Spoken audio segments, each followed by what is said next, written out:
Alang-alang sa Zion ay hindi ako tatahimik, at alang-alang sa Jerusalem ay hindi ako magpapahinga, hanggang sa ang kanyang katwiran ay lumitaw na parang luming, at ang kanyang kaligtasan na gaya ng sulong na naglilinas, at makikita ng mga bansa ang iyong katwiran at ang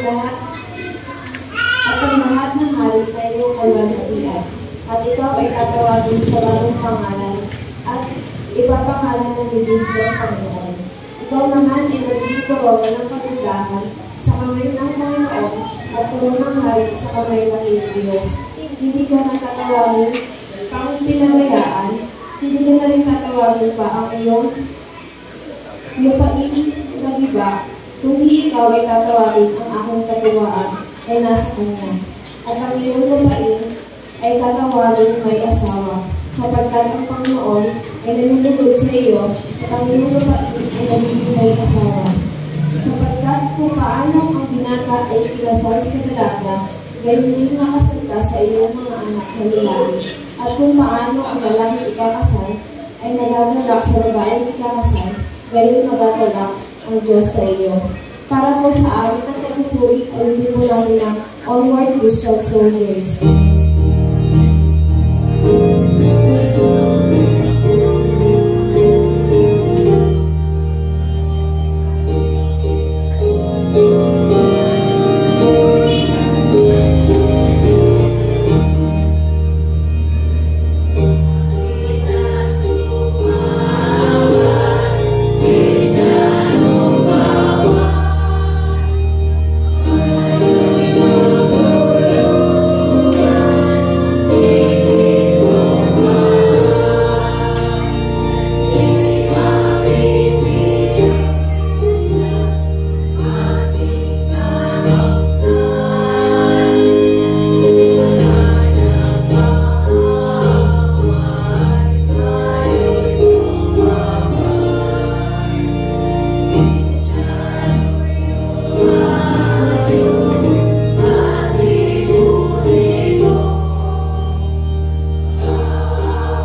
manalangin.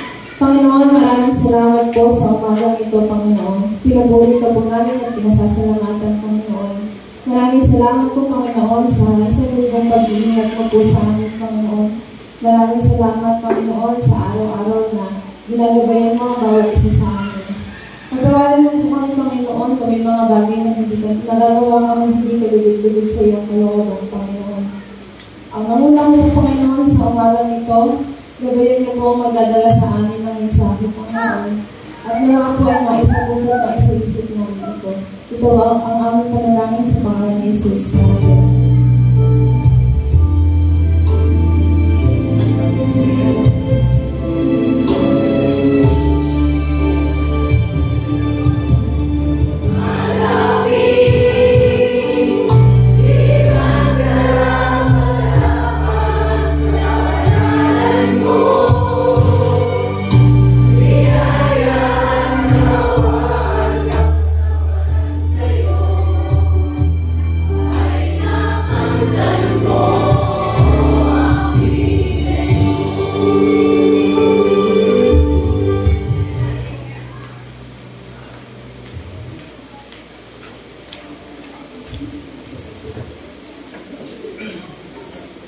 Ang iyong tapat na pag-ibig, O Panginoon, ay abot hanggang sa kalangitan.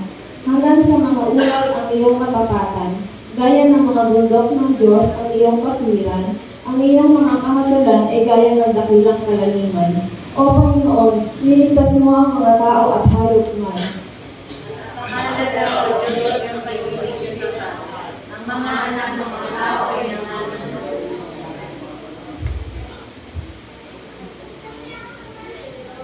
Dilim ng iyong mga pakta. Sila ay nagpapakapuso sa gitna ng iyong bahay. Nagbibigyan sila ng iuwi mula sa ilog ng iyong kasiyahan. Sapagkat sa iyo ang bukat ng buhay. Sa iyo iyaw ang pakita kami ng iwanan. O ipagpatuloy mo ang iyong tapat na pag-ibig sa mga nakakakilala sa iyo. At ang iyong pagliligtas ay mabubulig ng puso. Pakinggan po natin ang awit ng mga bata.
So strong and so mighty, there's nothing my God cannot do.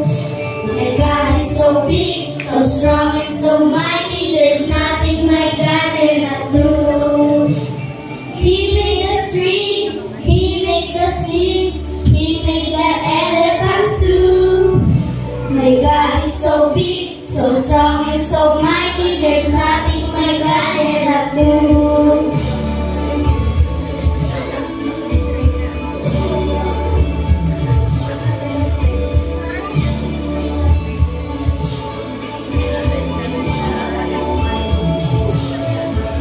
So big, so strong and so mighty, there's nothing my God cannot do. God is so big, so strong and so mighty, there's nothing my God cannot do. trees, the vines or seeds, the start of His glory will do. My God is so big, so strong, and so mighty, there's nothing my God cannot do. There's nothing my God cannot do. There's nothing my God cannot do.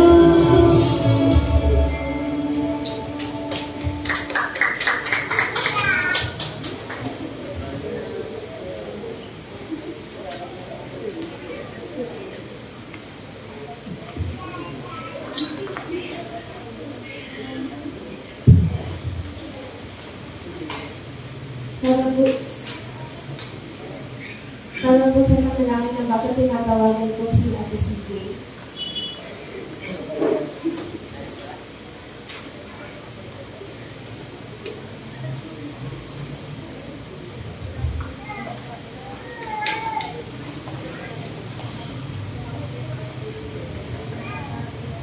Ay, manalangin, Panginoon.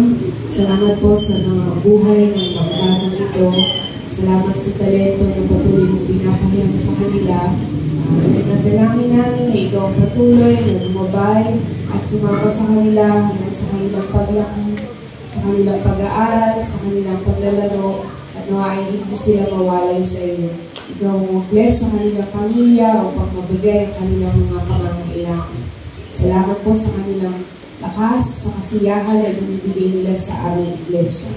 Ito ang aming panalangin sa pangalan ni Jesus. Amen. Sige po. Mula po sa aklat ng John chapter 2, beginning verse 11. Ito po yung part po ng aking lectionary. John chapter 2, beginning verse 11, ang sabi po dito. Ang nangyari ito sa Cana, Galilea, ay unang himala na ginawa ni Jesus. Sa ginawa niyong ito, ipinakita niya ang kanyang kapangyarihan at sumampalataya sa kanya ang mga tagasunod niya. Ang Diyos po ang magpala sa pagbabasa ng kanyang buhay at ng mga salita.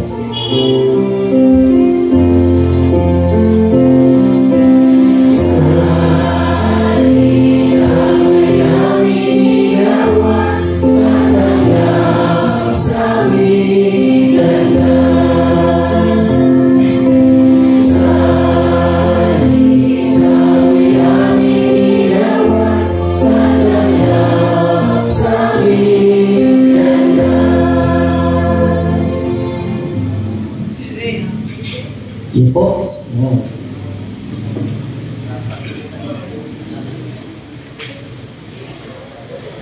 At tawagin ko pa kayo.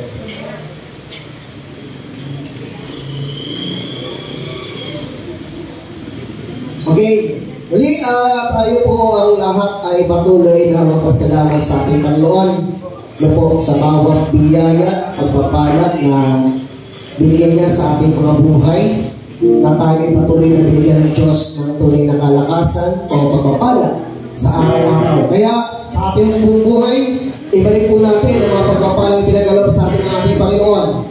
Mula sa ating mga pangako, mula sa ating mga kapo, lagigit sa ating mga pinapangarap na isang iglesia na matatag, maayos at higit sa lahat, pinakamaganda.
Tawag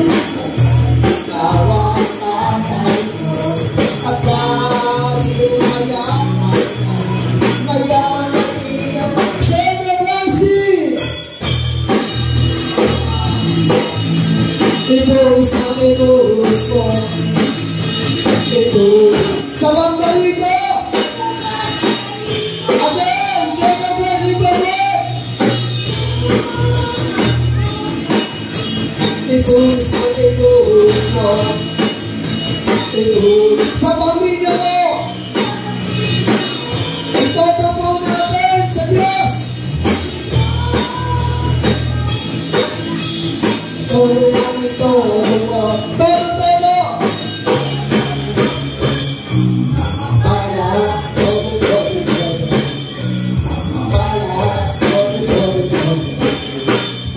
Para mo.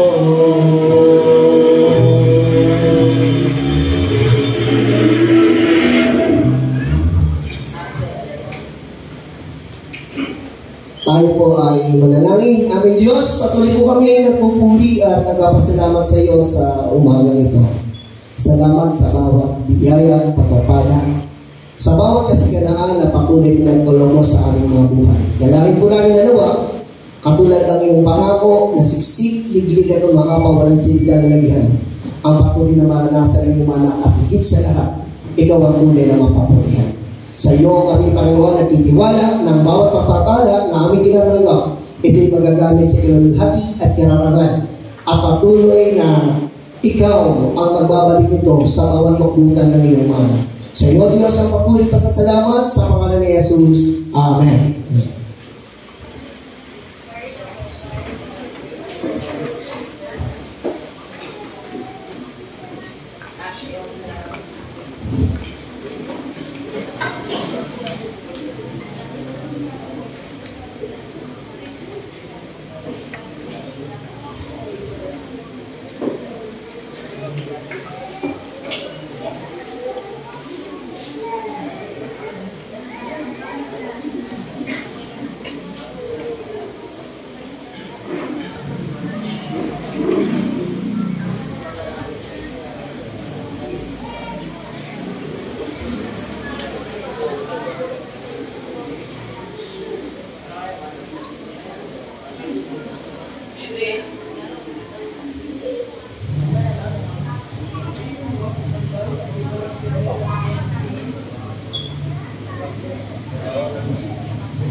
Yan. Yung kanta po sinauna, pero hindi ko po siya kabisado. Mukhang hindi ko ngayon lang siya na-encounter. No. Okay, magandang umaga po sa ating lahat. Yan. Mukhang maraming kulang ha. No. Mukhang natapos ang Pasko, tapos din ang ano ha. Okay. Kamusta po ang linggo? Ay, walang mabuti sa linggo nila. Sino ba madalas umattend ng kasalan?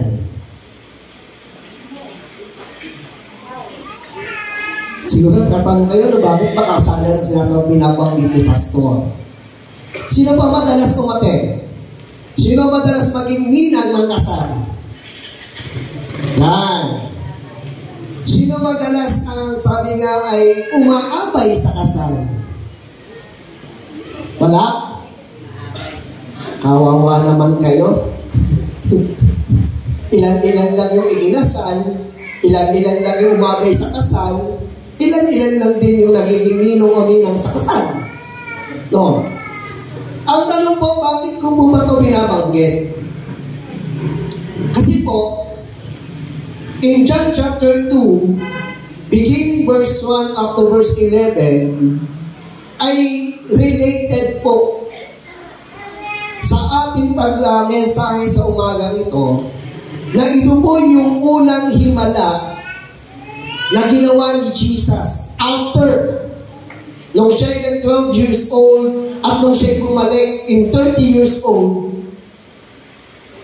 Ito yung kauna-unahan na ginawa niyang himala bilang isang Panginoon. Hindi na po siguro ligit sa inyo, ito yung kasalan sa kanan.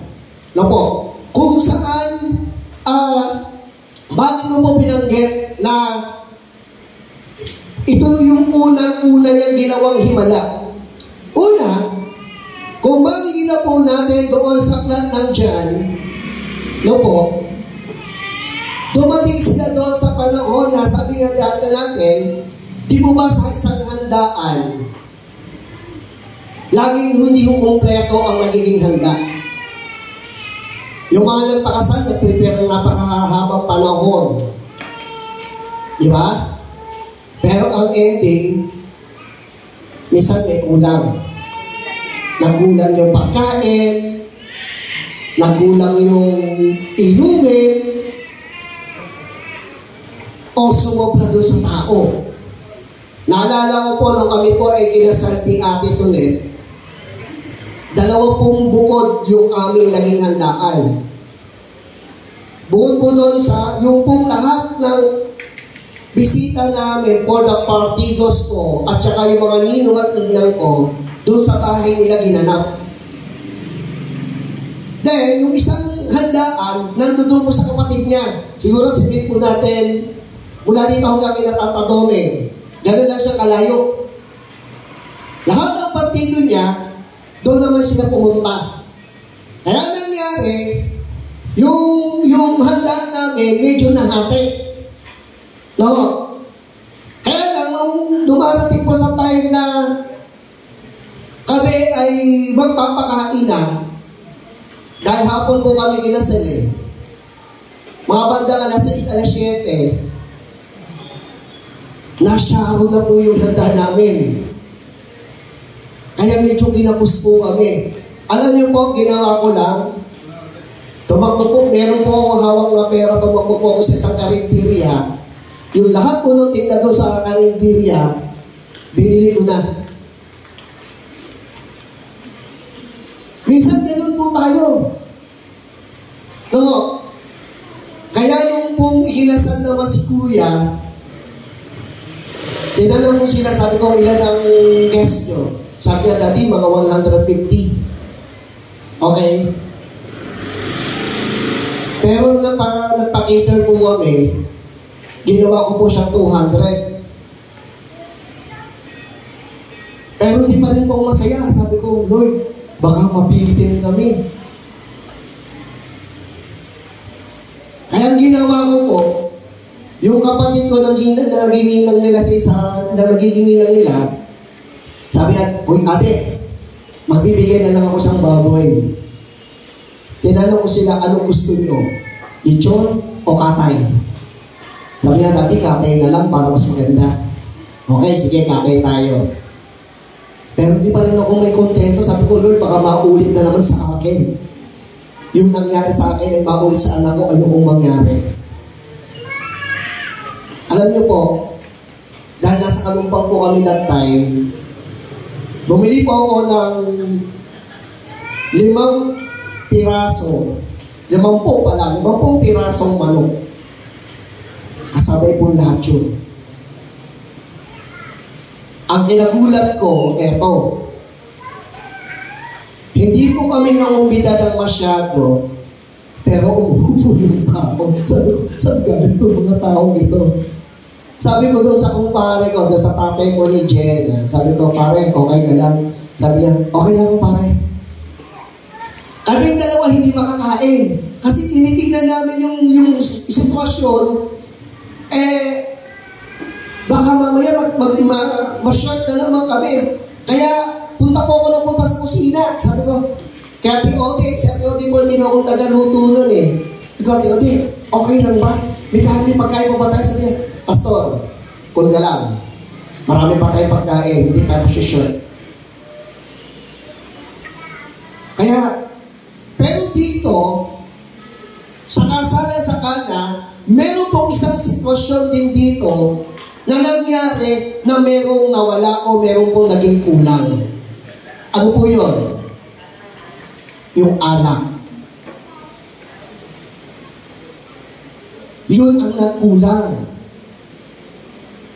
Maraming stock na pagkain, maraming hinanda, pero hindi nila inaasahan, siguro yung pagkakatimpla ng alak that time ay napakasarap.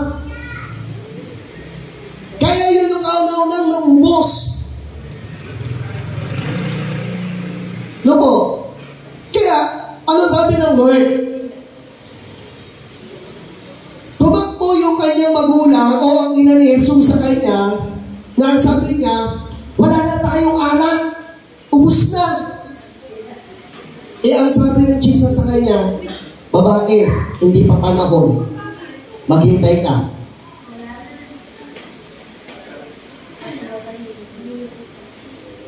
Ano po ba yung kwentuhan dyan sa likod? Pakishare nyo naman sa akin.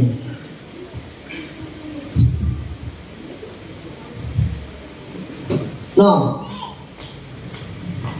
Sabi doon, ang ginawa dito, kung titignan po natin yung verse natin, sabi doon, pinaghanda yung mga tao ng mga tapayan. Sabi niya, sige, maghanda kayo, lahat na sasabihin sa inyo na Jesus, sundin nyo, gawin ninyo. At doon sa paghahanda ng tapayan na yun, sabi nga ng Panginoon, nung sinasabi ng kanyang magulang na kanyang ina na wala ng alak, parang ayaw din niyang mapahiya. Pero sabi ng Lord, hindi pa oras, hindi pa panahon. At nung dumating, yung time na yon, yung oras para iserve itong alak na to, sabi nga, mas masarap pa daw siya kaysa dun sa original na unang hinain. Mga magulang at mga kapatid, ano po ang gustong ipakita ng Lord sa atin sa umagang ito? Ito po. Maraming sitwasyon sa buhay natin na tayo ay patuloy na laging naghahanap o tayo ay laging nababagabag doon sa mga bagay na laging kulang sa atin. Pero katulad po ng sinabi ni Jesus sa kanyang magulang o doon sa isang malaking piging, sabi niya, kulang kayo, ako bahala. Kaya sabi nito, maghintay lang kayo. Sino laging apurado dito pag may hinigay kay God? siguradong ibigay sa kanya ng Lord yung kanyang hinihingi. Di ba? Aminin po natin, lagi tayo nagkakapura. Pag may pinag-pray ka kay Lord, gusto mo, urang-urata. Di ba? On the spot. Gusto mo, bigay sa iyo ng Diyos. Hindi tayo natututong maghintay. Minsan, pinangungunahan pa natin ng Panginoon. Hello? Di ba? Ayaw gawin ni Lord, hindi ako na lang. Kaya pagdating ng ending, ano nangyayari? Napapalpak, namamali.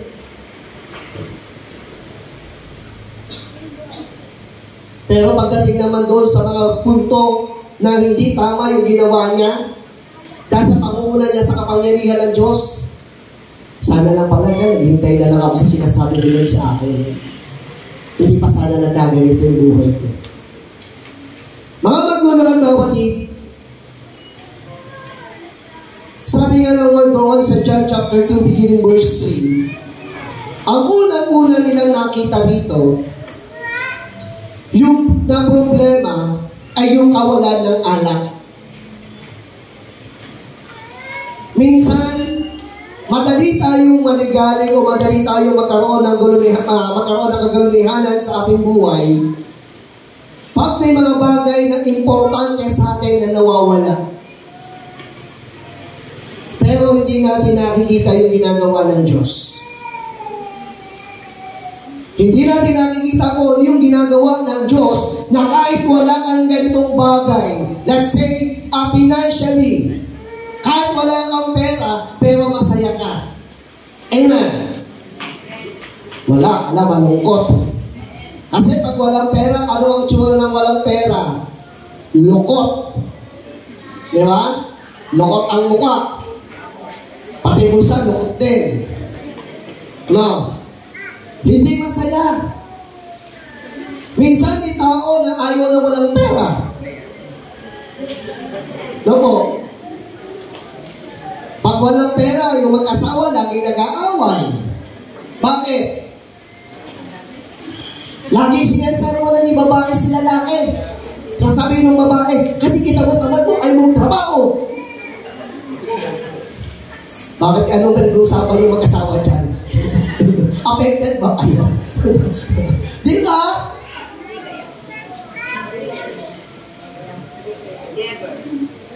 Ayaw na nawawala ng laman ng rep.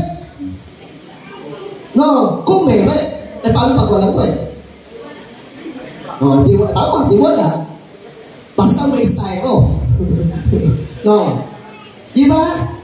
Pagka wala ng laman yung rep, sasabihin, wala lang naman yung rep natin, grocery na. Naalala ko nung bata si Kuya at si Bunso nung kami nasa Compra, dahil medyo malayo ang palengke talaga sa amin noong time na yun. Pag sila yung nagbubukas ng rep, titignan nila yung chiller.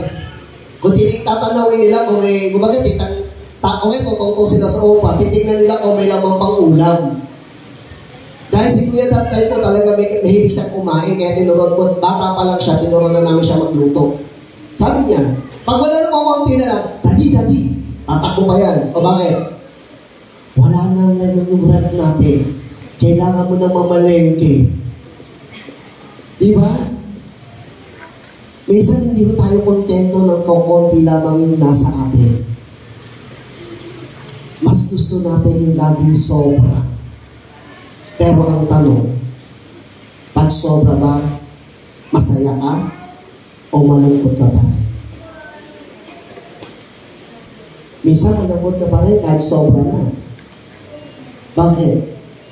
Kasi wala namang contentment ng tao Kaya ano sabi doon? Ginawan doon ang solusyon. Una, sabi doon, yung pananampalataya ni Maria para doon sa kapangyarihan ni Jesus. Ang lumalabas, sabi ko nga kanina, parang nakialam na si Maria kay Jesus. Uy, wala na nga lang. Tayo ganun din. Sinasabi agad natin, uy, gumawa nga ng paraan.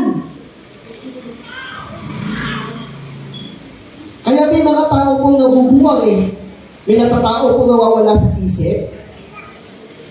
Bakit? Sa sobrang pressure. Kaya po may mga taong laging galit sa sobrang pressure. Magkaroon ko ba naman asawang daig makinilye? Di ba? Magkaroon ka ng asawa na para bang laging daig yung trompeta na yung naglalako ng binato o kaya naglalako ng special offer. Pagising mo sa umaga, yun ang maririnig mo. Kaya natutulog ka pa. Medyo may konting attention, pero totoo, sinipa ka na pala. Bakit? Kasi, gusto niya yung problema nyo, solusyonan mo agad. Sasabi pa, sarap-sarap ng tulog mo, alam mo, wala tayong kakainin, wala tayong inumin, wala tayong... Mga kapatid, mag-away man kayo na mag-away. Wala akong solusyon na mangyayari pag kayo ay nag-away. Yan po. Sabi nga, faith without work is dead. Sinasabi natin na may pananampalataya tayo sa Diyos. Pero hindi natin pinagkakatiwala sa Diyos na kaya niyang solusyonan ang anumang problema o anumang sitwasyon na meron tayo sa buhay natin. Yung pananampalataya mo nasa bibig mo, nasa puso. Yung pagtitiwala mo nasa iyong bibig pero wala sa iyong buhay. Kung tunay ka nananampalataya, kayang solusyonan ng Diyos lahat ng anumang mangyayari o magaganap sa buhay mo. Amen. Hindi ka dapat mangamba. Kaya nakakagulat lang po doon sa mga tao na minsan napapangunahan natin ang kapangyarihan ng Diyos sa buhay natin. Kaya ngayon sabi ng Lord kay Maria sa ina niya, maghintay ka lang, hindi pa oras. Pero tandaan po natin, gumagawa ang Diyos ng kapangyarihan o gumagawa ang Diyos ng mga bagay na mga himala sa buhay natin para tayo ay matugunan sa ating mga pangangailangan. Kaya huwag kang matakot. Ang takot mo ay hindi po yan galing sa Diyos. Ang pag-aalinlangan ay hindi yan galing sa Diyos. Oo, marami kang sinasakripisyo. Pero ang tanong, yung sinasakripisyo mo ba, natutuwa ang Diyos? Kaya, sabi doon, una, ang pananampalataya ay hindi lamang tinanggap, kundi ang pananampalataya ay may pagsunod. Meron pong pag-surrender. Sinurrender na po ba natin talaga yung pananampalataya natin? Paulit-ulit natin naririnig yung 2 Corinthians 5:17 na ang lahat na nakipag-isa kay Kristo ay bago, wala na ang dating pagkatao sapagkat siya'y bago. Pero ang nangyayari, paulit-ulit din nangyayari na hindi tayo nababago dahil hindi tayo nagsusurrender sa Diyos. Hindi natin binibigay ang dapat na para sa Panginoon. Kung tayo ay naniniwala na kayang baguhin ng Diyos ang lahat ng bagay sa buhay natin,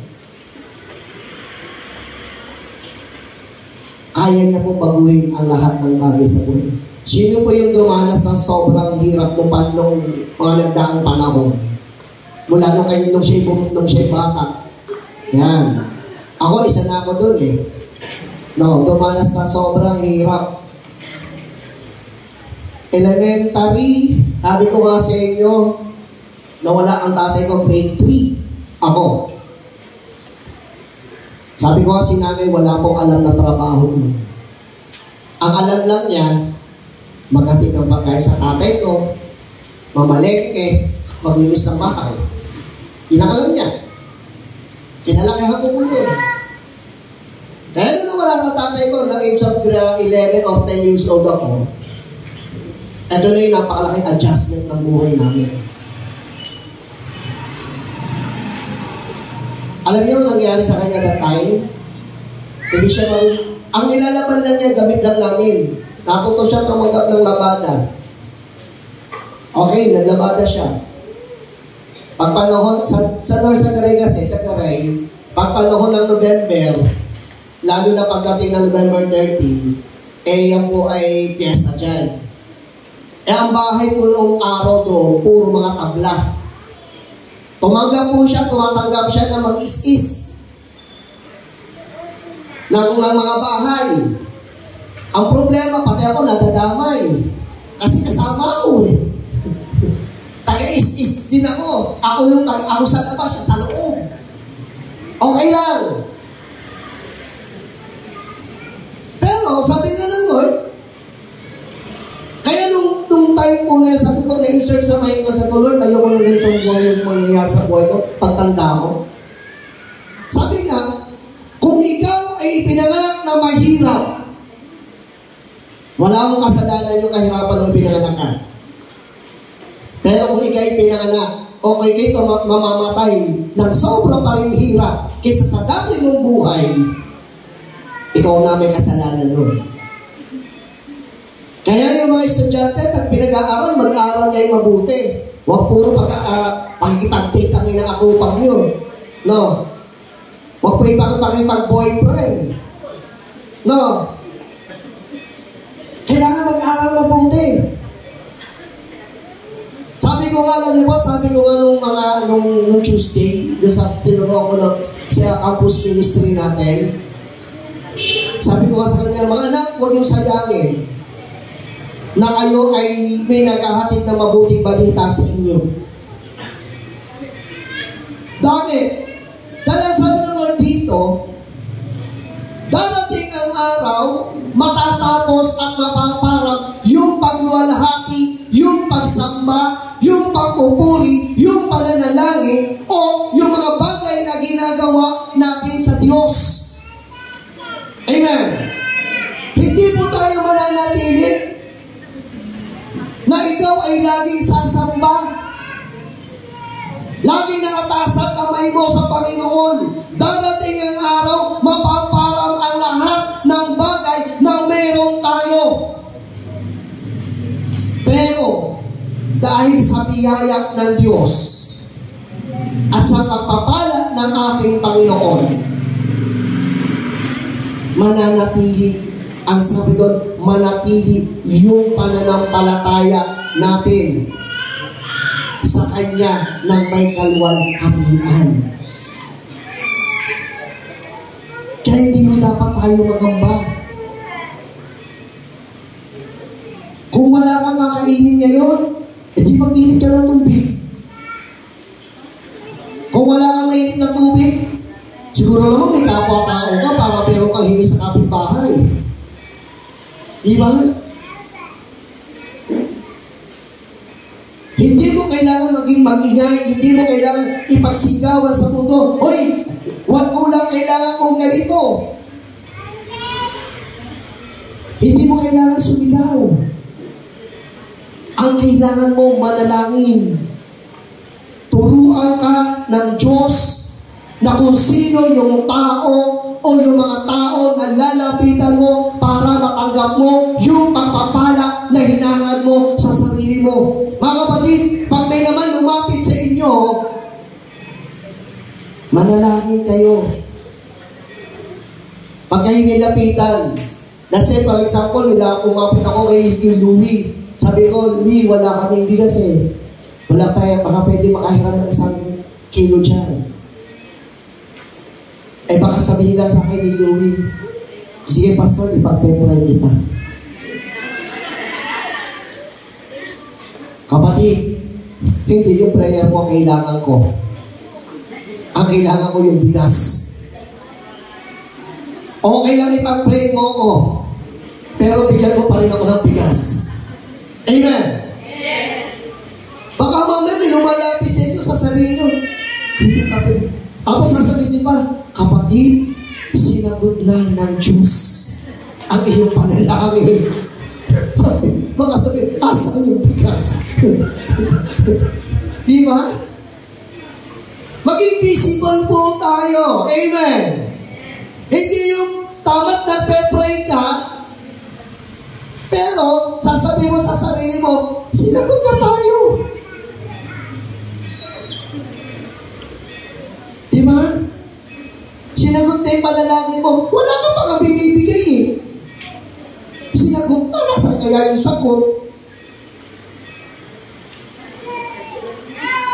Tandaan nyo kung bakit may mga taong lumalapit minsan sa inyo. Kasi kayo yung itinuro ng Diyos sa kanila. Kaya dapat po, hindi, may panahon na pwede itong nakatikong, pero hindi sa lahat ng pagkakataon ito ititikong ninyo. No? Dapat po, may panahon na binubukas din po yung kamay nyo. Amen. Ako, hindi po sa pagsasabi, sabi ko nga, sa pagpapastor ko, nakita ko yung blessings ng Diyos. Kaya ingat. Yan. Nakita ko po yung pagpapala ng Diyos, yung ginawa ng Diyos sa buhay namin. Sabi ko nga, hindi ko ito, share ko lang, hindi ko po pagyayabang. Kung siguro po ako naging maramot, baka may maganda na rin ako sasakyan. Kung naging maramot ako. Pero tingin sa akin naman ako kuripot. Tingin nila sa akin kuripot. Kasi bakit? Hindi po ako gumagastos na wala sa budget.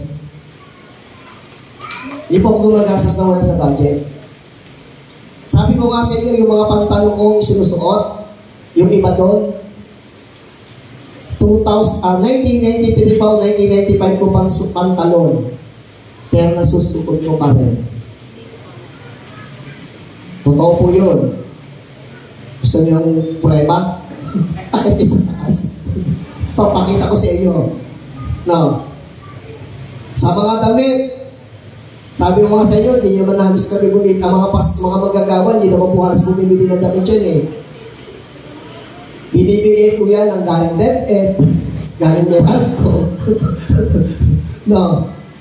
Pero may mga matino naman nagbibigay ng damit. No. Ibig sabihin, hindi po kayo dapat maglumihan. Kailangan lang maging totoo kayo sa sarili niyo. Yung pananampalataya ay huwag mawawala. And then, sabi nga ng Diyos, pag tayo ay ganitong klase ng tao, yung ordinary and extraordinary, makikita nyo yung difference. Basta maniwala po kayo na ang sinasamba ninyo. Naalala niyo po yung 1 Corinthians, yung sa part dito, the second part po ng ating lectionary, doon sa Corinthians, sa 1 Corinthians chapter 12, beginning verse 11 and 12, kasama po ito doon sa ating lectionary. Dito po yung ipinagkaloob, yung iba't ibang kaloob, yung iba't ibang gifts. Hindi tayo para pero ng kaloob. May magaling tumayo sa gitna, mag-sermon. Pero may magandang boses para mag-praise and worship o para maging soloista. Pero mayroong ibang gifts na hindi na madalas natin nakikita. Ano po yung gifts na hindi natin madalas makikita?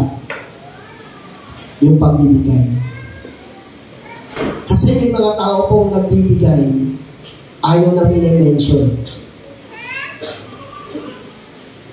Ayaw na ipinapakilala yung kanilang sarili.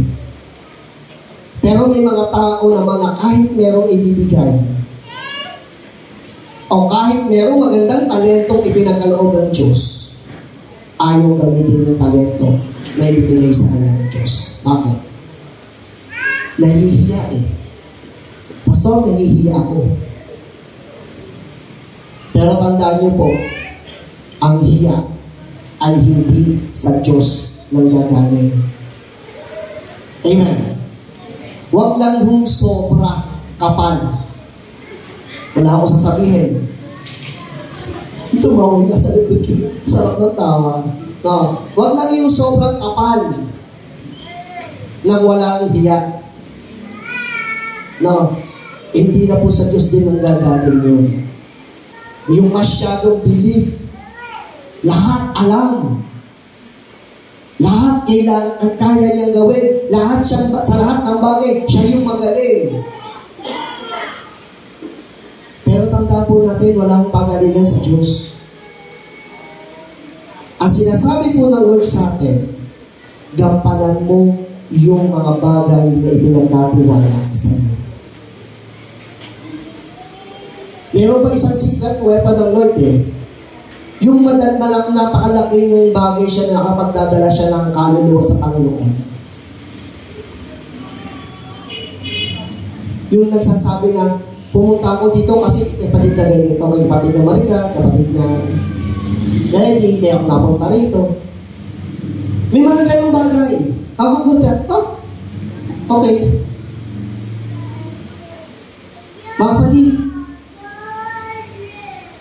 ulitin ko po, sa isang gathering, sa isang okasyon, dapat po tayo ay nagpapalakasan. Magkakaisa tayo ng layunin at hatigain natin sa paglilingkod. Hindi po tayo magkakahiwalay. Katulad po, nung nakita ni Maria, nung nagsalita siya sa kanyang anak na kay Jesus, no, ang sabi ng ni Jesus sa kanyang ina na hindi pa niya oras, anong ginawa po ni Maria? Sige, gawin niyo lahat ang sasabihin niya sa inyo. Kaya nung ginawa ng Diyos yung kanyang himala, yung kanyang pagpapala, mas nagulat sila na mas malaki pala ang naghihintay sa kanya. Mas masarap na alak, mas masarap na pagtitipon ang kanilang mararanasan dahil yun yung nais ng Diyos. Magulang kapatid, sa umagang ito, tandaan po natin lagi, ang pagpapala ng Diyos sa buhay ng bawat isa sa atin, anuman ang dumating sa ating mga buhay, sabi ng Lord, laging may solusyon. Amen. Kailangan lamang natin maghintay ng tamang oras at tamang panahon. Kung may lakad ka, mauna ka na. At mahuhuli na kami. Pero, lagi natin tatandaan, ang sinasabi ng Lord sa atin sa awit 104, beginning verse 15 and 14 and 15. Siya ang nagbibigay ng damo para sa mga hayop at mga halaman para sa paglaki at pagtatag ng kanilang buhay.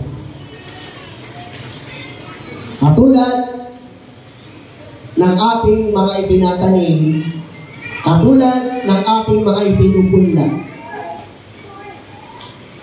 ang pananampalataya ng isang Kristiyano ay dapat nang lumalago at dapat nang tumatatag. Kung ikaw ay nataniman ng punla ng Diyos ng kanyang pananampalataya, yung pananampalataya yun ay dapat nang malago sa oras nito. At higit sa lahat, sabi nga ng Lord, lagi tayo magpakabusog sa Espiritu na may pagpapasalamat at na may pagpupuri sa Kanya. Mapagpalang umaga po sa ating lahat.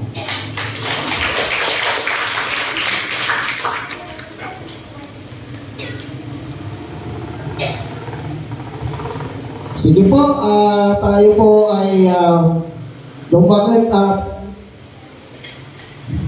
po sa atin ang inyong dating manggagawa si Pastor Martinez. Yan, ito na naman ako. Mapapagalit, mamasasabihan na naman ako mamaya nito. Sabi kanina kasi dapat kanina pa. Pero sabi nga, ang Ate Rose po ay almost 2 weeks sa Skyline. Bali 4 days sa emergency. Then after ay per po ng a day na yun, napunta po siya ng Skyline. Almost 1.5 week siya sa Skyline.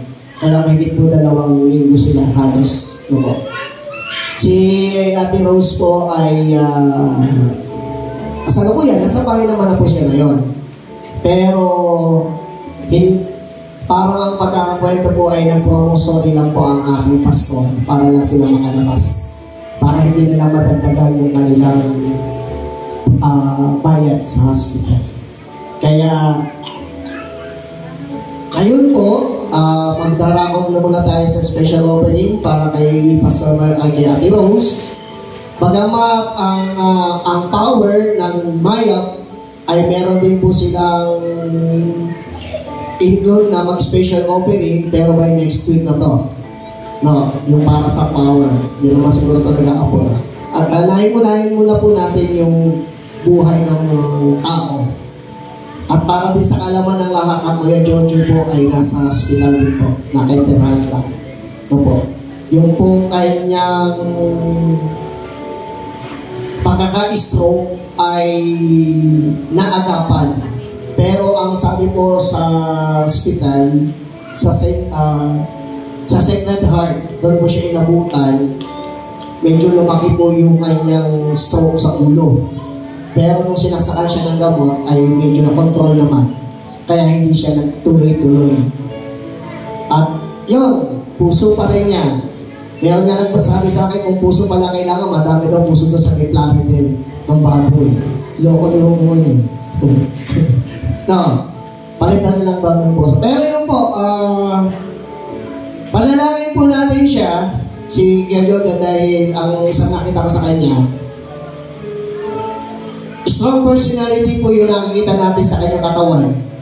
Pero behind that, mahina po ang kanyang loob.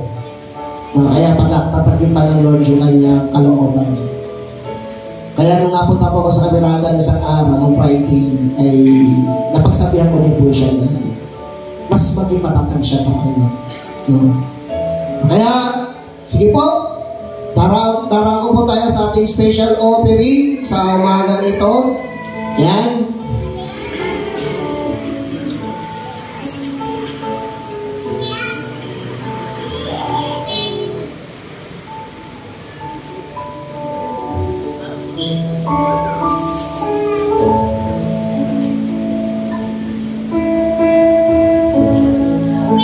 Habang inaawit na po natin yung ating awit ng pagkatalaga at pasasalamat,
salamat sa iyo sa umagang ito. Panginoon, katulad po ng sinabi mo sa aklat ng Juan chapter 2, beginning verse 1 up to verse 11, that 1 Corinthians chapter 2, beginning verse 1 up to 11, O God. Alam namin, Panginoon, na marami kang kaloob na ibinigay sa amin. Maraming kang talento na ipinagkatiwala mo sa amin. Iba't iba ang talento, iba-iba ang kaloob na aming tinanggap. Subalit, kung titignan namin, Panginoon, doon sa aklat ng John chapter 2, dumarating kami sa pag-aalinlangan, dumarating kami, Panginoon, sa kawalan ng pag-asa, dumarating kami sa mga kalungkutan at kabagabagan ng aming mga puso at ng aming mga buhay. Subalit alam natin, O Diyos, katulad niya po ng aming narinig, maghintay kami ng may kaaliwan. Maghintay kami ng may matatag na pananampalataya. At maghintay kami ng may matatag na tunay na pagkakakilala sa iyo.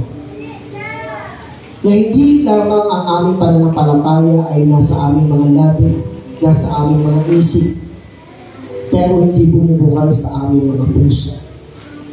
Panginoon, sa umagang ito, ipinakikita mo at ipinamamalas mo sa buhay ng bawat isa sa amin ang iyong dakilang pag-ibig, ang iyong dakilang pagmamahal, ang iyong agalakan at katuwaan na patuloy namin na darama sa aming mga buhay sa araw-araw. Panginoon, salamat dahil sa isang kasalang ito, Panginoon, sa kanan. Tunay, O Diyos, na ipinapakita mo lamang sa amin ang pangako mo o ang himala o ang kapangyarihan mo ay hindi nalilimitahan dahil lamang sa hindi kami marunong maghintay, kundi ipinapakita mo sa amin ang katyagaan na lagi kami magtiwala sa isang Diyos, sa isang Panginoon, sa isang mangliligtas na tunay na tumanggap at patuloy namin pinananligan ng aming mga puso at ng aming mga isipan. Panginoon, narito po ang lahat ng iyong mga anak. Mula sa aming mga bata o sa mga musmus namin mga bata, kabataang may gulang, kababaihan at kalakihan. Dalangin po namin, O Diyos, na nawa ang kanilang buhay ay patuloy mong pagpalain.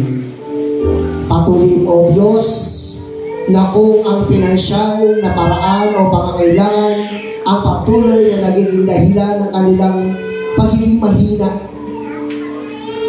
payabugin mo, O Diyos, ang kanilang hanap buhay upang saan ang kanilang kinikita ay patuloy na maging sapat at patuloy na magbigay kasaganaan sa lahat ng aspeto ng kanilang pamumuhay.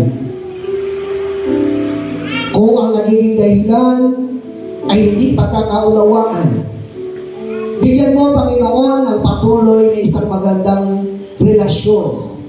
Pangunawa ang bawat isa upang kung saan makita ang iyong dakilang pag-ibig, ang iyong pangunawa na patuloy na binibigay mo sa kanila.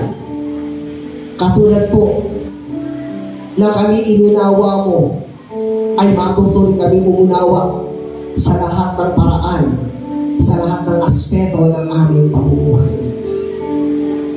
Panginoon, kung ang hinihintay namin ay mga kagalingan sa aming mga karamdaman, Lord, alam namin na walang imposible sa iyo. Sapagkat lahat ng posible ay pwedeng mangyari sa aming mga buhay. Kung kami ay magiging tapat na mananampalataya, kung kami ay magiging tapat na makikinig ng iyong mga salita, kung kami ay magiging tapat na laging mananalangin sa loob at bawat labas ng aming tahanan, O Diyos, ay lagi mong aayusin ang anumang sitwasyon, ang anumang pakikibaka, ang anumang bahagi ng aming buhay, ng aming kailangan. Ito man ay material, pinansyal, espiritual, healing process, Panginoon, ng aming mga buhay. Ang iyong pangako, hindi mo kami iwanan, hindi mo kami pababayaan. Panginoon, salamat po sa bawat mga anak mo na patuloy na naghihingi ng kalakasan. Mula kay Kuya Jojo Ogat, kay Kuya Edmar, Panginoon, maging, O Diyos, sa buhay ng Ate Rose. Maging, O Diyos, sa lahat ng aming kapatid na nasa panig ng karamdaman. Lord, hindi po kami magsasawang ipagpasalamat ang kanilang buhay na patuloy mo silang binibigyan ng ganang kumain, binibigyan mo sila ng kalakasan at kalusugan. Sapagkat alam namin, ang anumang meron kami sa aming mga buhay nito, ito'y nagmumula lamang para sa iyo. Salamat sa buhay ng Kuya Freddy Ogat, kay Nanay Carol, Panginoon, sa mag-iinang Alili, Ina Norma, kay Kuya Andrew, O Diyos, kay Ogie Ogat. Salamat. Maging sa buhay ng Kuya Aaron, O Diyos. Salamat sapagkat alam po namin, dumating man kami sa mga panahon ng aming pagbagsak, ng aming pagkaagam-agam, pero may isang Diyos na lagi kami pinagkakatiwalaan. Panginoon, salamat po sa umaga ito, maging sa buhay ng EJ, Panginoon, sa kanyang muling pag-alis. Bayaan niyo, Panginoon, na sa kanyang muling paglalakbay o pagbalik sa kanyang trabaho, sa pansamantala niyang pag-iwan sa kanyang pamilya. Patuloy, O Diyos, na maranasan ng iyong anak na ito ang iyong pag-iyakap at ang iyong patuloy na pagsubaybay at paggabay sa kanyang buhay. Sa bawat isa sa amin na narito ngayon, maraming salamat sapagkat alam namin na sa aming buhay nito, kulang ang bawat salita, bawat kataga na kami, Panginoon, ay nagpapasalamat. Pero alam namin na sa bawat pagpapasalamat namin, lagi mo itong ibinabalik sa amin na may kalakasan. Lagi mo itong binabalik sa amin na may kalusugan, pangangalaga at pagligtas. Lalo tigit, babalik ang bawat isa sa araw ng bukas at sa buong maghapong ito, Panginoon. Sa kanyang hanap buhay, sa kanyang trabaho, sa kanyang mga tungkulin, dalangin mo namin, O God, dalawang ang bawat tungkulin ng iyong mga anak na kanilang patuloy na gagampanan.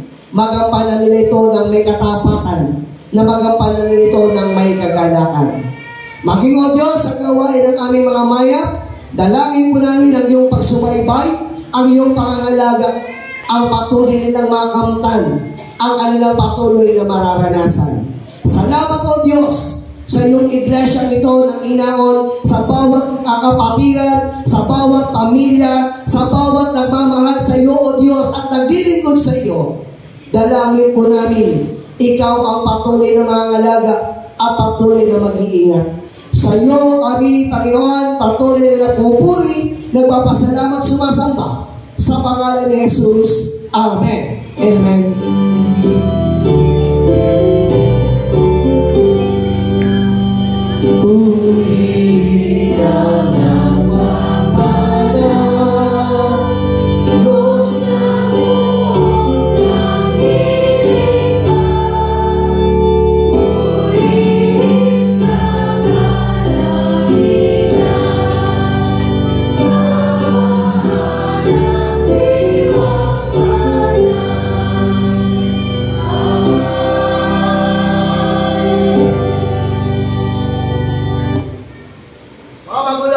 Patuloy po natin tanggapin ang mga mahihimala bagay na laging pinagkakaloob ng Diyos sa ating mga buhay. at tayo ay kanyang patuloy na nililigtas, iniingatan, pinagabayan, pinapatubayan, at patuloy na binibigyan ng kalakasan at kalusugan at kasaganaan sa araw-araw ng ating mga pangangailangan. Tanggapin natin ang pag-ibig ng Ama, ng Anak at ng Banal na Espiritu na siyang kakasi, mapapala, gagabay at patuloy na nakakasama ng ating mga puso at ng ating mga buhay. Mula ngayon at magpakailan kayo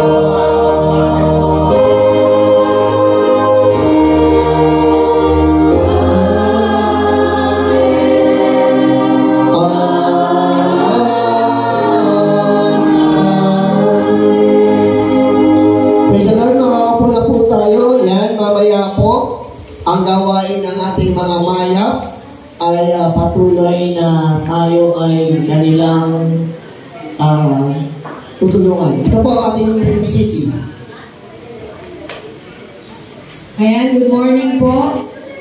Dahil wala po si Finance, nasa trabaho po si Kuya Marvin, kaya pinakisuyo po niya yung ating financial report for month of November, December, pati na rin po yung simbang gabi at Christmas Day at New Year's Eve. So for November po, ang ating income sa first week ay 13,124. Ang expenses po ay 13,152. Deficit po tayo ng 28 pesos. Second week, 16,447. Expense po ay 16,215.